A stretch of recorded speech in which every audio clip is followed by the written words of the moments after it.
Good evening to you, Congressman. This will be your opportunity to answer squarely the accusation that you forcibly took those documents. Yes, ma'am. First of all, thank you for this opportunity to give a final interview with your show this year. My New Year's resolution is to make fewer enemies in 2026, but it does not yet take effect tonight. So I vehemently deny that I illegally obtained the files, as I said, because Secretary Vince said on the phone, and there were many other people that overheard the speakerphone conversation, that he authorized Usec Cabral to give all the files to me in the interest of transparency. And as I said earlier, it is suspect that they're only saying this months after seemingly the public can see they don't want the files released to the public. And they still haven't explained why the files that were handed to the Ombudsman on December 23 were not released to the public. I also want to clarify to your viewers that I was saying publicly since November that I had these files and the DPWH wasn't raising any issue with it then, and that I was also asking for the files to be preserved and for Usec Cabral to be protected and made a state witness. And it's unfortunate that action wasn't taken then, but I do hope that the truth can come out because many other people also have the files. This is important for viewers to know. It's not just me, so the focus shouldn't be on me. It should be on getting the contents of those files out to the public. But even Secretary Vince Dizon is denying that account of yours, that he had authorized Usec Cabral to give you these documents. Yeah, so the CCTV that they released actually helps show that I was given it because I was just walking through the corridor, actually quite cordially, talking with Usec Cabral. And I hadn't actually seen that since last night. So it's interesting that they thought that that supported their claim when it in fact supports mine and authenticates that the files that I have in my possession came from her because what I was holding in my hands is what I uploaded on Facebook. And Usec Cabral was also there when I was in the other room. So the other thing I would add is the claim that they're making that it's either illegally obtained or it's inauthentic are contradictory. So they have to decide. And it seems that the reason why there's a few days gap between each of their responses is they're still trying to get their script right. But again, what the public cares about is not this back and forth between government officials. It's what do these files say that they don't want in the public? And it is a list of proponents of hundreds of billions of pesos of DPWH projects. And it should have nothing wrong on its face that they are proponents of projects, except the allegation is that when you have an insertion, you have a commission. And if you don't, then you should have no problem releasing it to the public.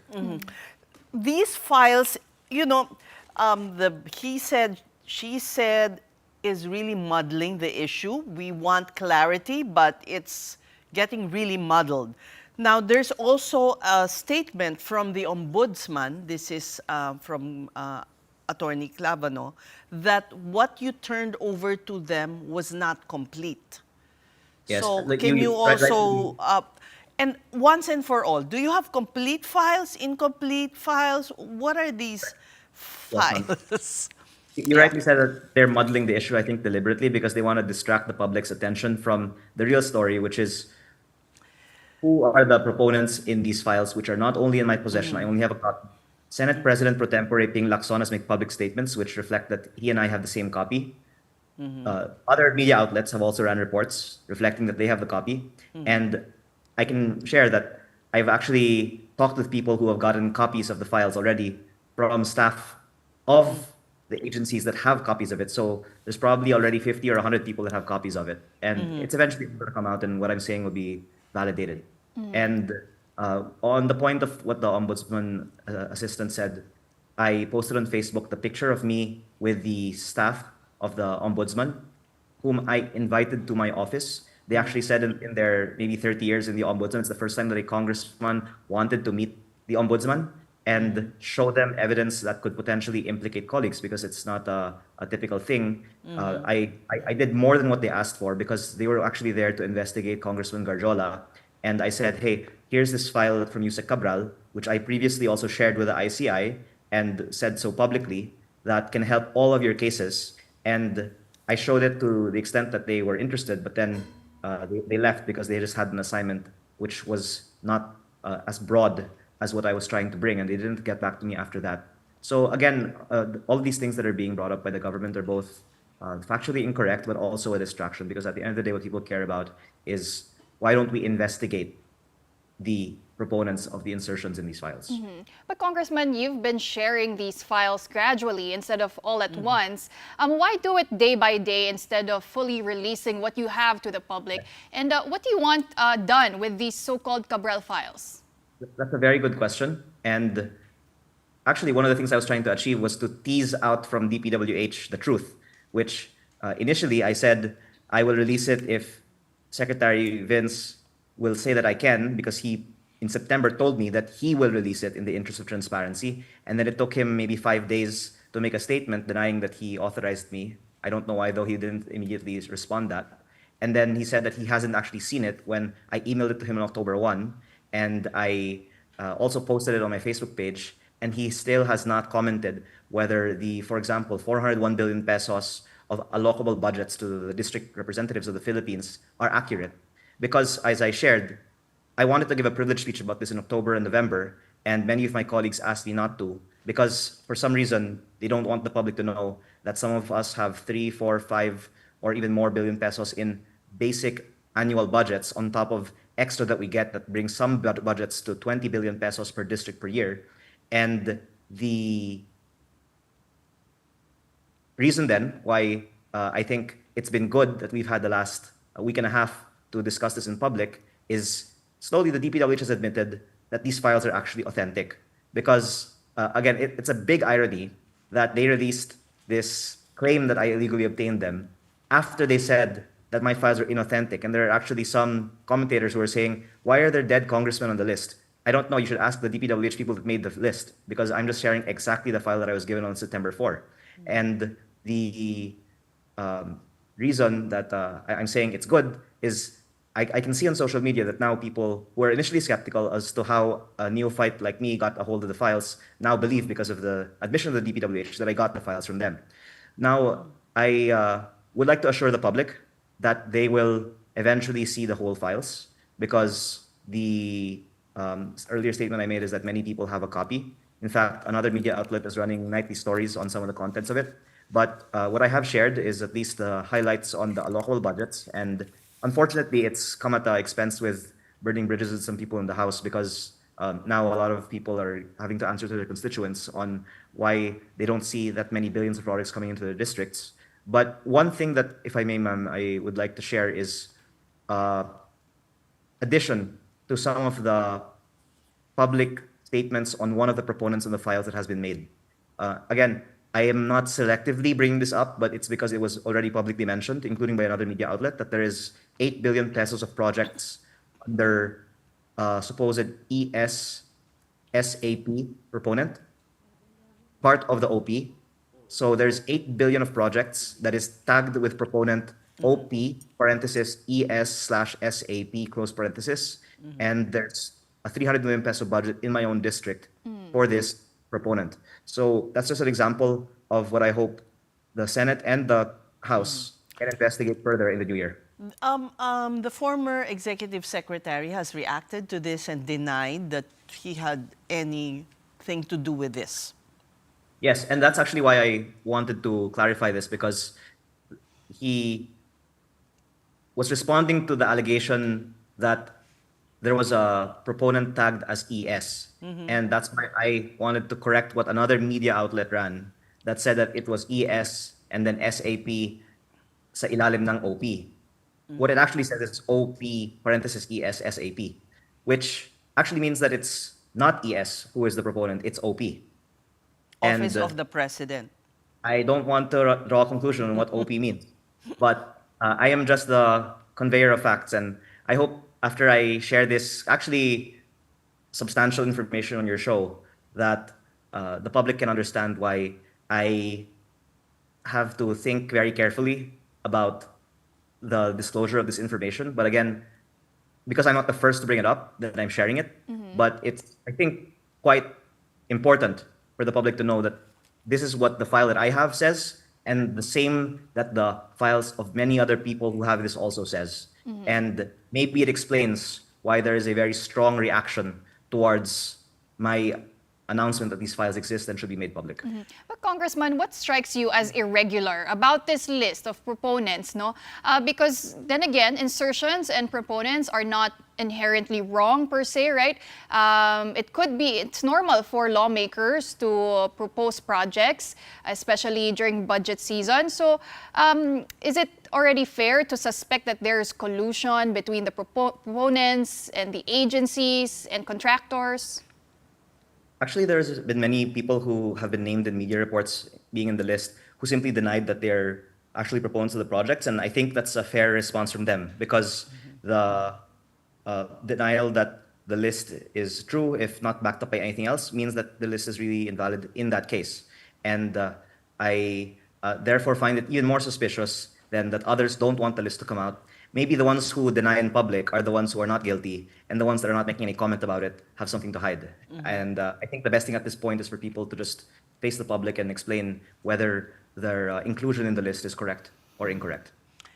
In the end, Congressman, this is your first term. Would you want an overhaul of the system? Because you also allude to the fact that they may be retaliating against you in your district, and your district will not get any funding at all for projects. So in the end, Yes, it's the whole system that's flawed, that really rewards patronage. Definitely, as well as a way to exert leverage on members of the House who vote on all other measures of national importance. And for the good of the country, the allocations should be based on an equation that is automatic every year instead of based on, as you said, patronage. But I guess it is politically unrealistic for the people that make the decisions to then relinquish their power. But over you did members of say Congress. you've already burned your bridges with some of your colleagues there, and an ethics investigation is now maybe in the offing. Yes, actually, if I can share with you a secret that it's better for them not to know, I enjoy the idea that they will file an ethics case because then I will be able to air all of Congress's dirty laundry with them in public. But before that, I've already shared one secret of Congress that I also thank your station for reporting, which is that there's a 2 million peso Christmas bonus in Congress this year, up from a previous 1.5 million. And coinciding with votes on the budget in October, there's also a 1.5 million peso bonus on top of our own salary of around 300,000 and monthly operating budget around 1 million pesos. So in a whole year, a congressman gets maybe around 20 million, but there's a total 18.58 billion peso MOOE fund, of which the majority was increased during the deliberations in the House without any debate, without it even being reflected in the committee report. And I think that there's a lot more things that can be exposed in terms of the use of these internal funds. So to your question, ma'am, I invite my colleagues to give us an opportunity to air all of the dirty laundry of Congress in 2026.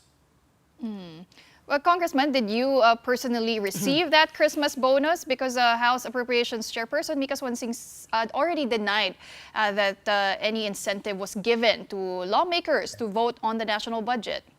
If I can mention this for the first time in public on your show, I started questioning this in October because I was shocked that on the day that we were supposed to vote for the budget was when the 1.5 million pesos was being given out. And they're not saying that you'll get the money if you vote in favor of the budget, but they time it on the same day. Also, maybe because it ensures that there's going to be quorum.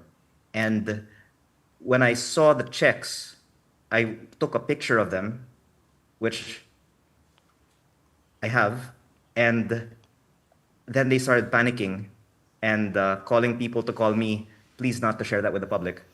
And I am just saying this to explain that there's so much secrecy about these allowances. And by the way, maybe I am just taking the opportunity also to say this now because it's December 30, but that this is my response to the question. Because, okay, first, untrue, there are these bonuses. And to then answer the question of, if not this then, should be, then what are the bonuses? Because as I said, there's an 18.58 billion peso a year MOOE fund. And that was actually around 10 point something billion in the National Expenditure Program. Congress increased it by 7.8. So the basic expenses of the House are already covered in the initial budget. We increased it by 7.8, dividing that by 318 congressmen. It's around 24 million pesos per congressman per year. So that alone is probably the bonuses that are paid or other consultancies that are non-core that are So, paid by Congress every year. so the check is still with you, or It's in the Committee on Accounts because I have said that I will not take it because I disagree with it. But my point is, anyone who disputes that there are bonuses should answer then, where does the 18 billion pesos go? Because there is no breakdown. I have asked the Committee on Accounts to bring me a breakdown, and that's when they started calling people to tell me not to ask about it. maybe they, Because maybe it's another term could be manipulative. coined for it, not Christmas bonus, but something else. Well, I thank Deputy Speaker Ronnie Puno for admitting that there is this MOOE, but he says that it goes to our constituents because there are many people that ask for solicitation for a Christmas party in our districts in Christmas time. But if it's used for legitimate means, my point is simply why are we not just going to be transparent to the public about it and even give a breakdown of where the 18 billion pesos goes? Because it's being liquidated largely by certification. And I would also add this, the reason why I'm personally invested in exposing this is because a lot of the social media trolls are being funded by MOOE. And I can say this because you can Google that there's a CARE program where congressmen are given 10 to 100 slots to hire keyboard warriors. But they wouldn't call them keyboard warriors, of course, but they're people who have training seminars in the House. This is all on the internet to be trained on how to defend Congress. And I don't think that it's right that public funds are being used to attack critical government. One more disclosure that you had made is how the DPWH Secretary has insertions in the BCDA, having Yes. headed it before. Can you Yeah. elaborate more on this? I'm so thankful for you giving me this opportunity to answer that because I think there's a lot of hesitance in the media to seemingly bring up something critical of Secretary Vince is a much better DPWH secretary than his predecessor, of course.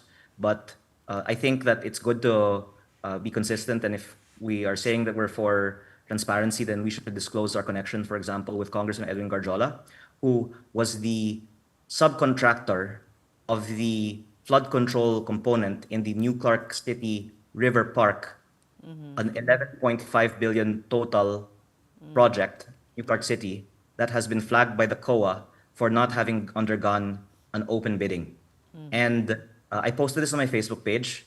There are pictures of Secretary Vince doing a site inspection with a Malaysian company who was the general contractor and the Garjola linked company, Laurel Development Corporation, in New Clark City. So when I just posted suddenly last night that there is a flood control project in BCDA, I didn't give this detail. They denied it. And then I posted a picture of them doing a site inspection on it. And there's been no response. So I'm thankful that you're giving me this opportunity to clarify this. You can check my So Facebook page. There this is a Garjola flood control contract in BCDA. Okay, but was it described as a flood control project or a park development? It's a river park. Yeah. So Okay. Yeah. many flood control projects, like almost all in my district, are basically riverside Okay. protection. Okay. And just to clarify, they're the subcontractor of the Malaysian company that was awarded the contract without a competitive bidding. Congressman, I just like to ask this of you as well because there is criticism about how your solar company has benefited from, legislated franchise. So Thank you this for may allowing me to clarify. also, boomerang on you. Yes, actually, it's very important to explain that I actually lost a lot of money on that business, and the company that I sold to Meralco had nothing to do with that business. So the assets of my solar company are to be donated to the people who are in those communities because it was supposed to be like a social impact endeavor, and it ended up being a lesson that it's very hard to do businesses in underserved areas. But I just wanted to clarify then that what I sold to Meralco has nothing in the company that is being referred to in that legislation, and that company that has been referred to is no longer operational. How do you respond to those questioning your intentions in all the exposés you've been doing, exposing the dealings within Congress, airing the dirty laundry? Some are questioning, ano ba talaga ang motibo ni Congressman Leandro Leviste? How do you respond to that? Well, actually, the reason why I'm bringing up the MOE issue is because I think that the only people that are expressing opinions like that are people that are being paid by the government using MOE. Because I don't meet ordinary Filipinos who say, I don't want corruption exposed. I don't like politicians who give interviews to share things that I don't know about how government funds are spent. The people that I see on Facebook want to learn more about things that have been hidden from Congress all this time. But on my part, I think the public can plainly see that I am not financially benefiting from what I'm doing now. It's quite a big sacrifice, actually, and even to my own security. But maybe they can see that I enjoy what I'm doing. So I'm also very thankful that I have this opportunity and am not at the mercy of, for example, the House Committee on Appropriations that dangles so-called incentives, as I've said, and was told to me by a House Committee Appropriations staff, the congressman, to not say things like this in interviews. So I'm very blessed to be able to say the truth in an interview. All right, we thank you for your time. Batangas 1st District Representative Leandro Leviste.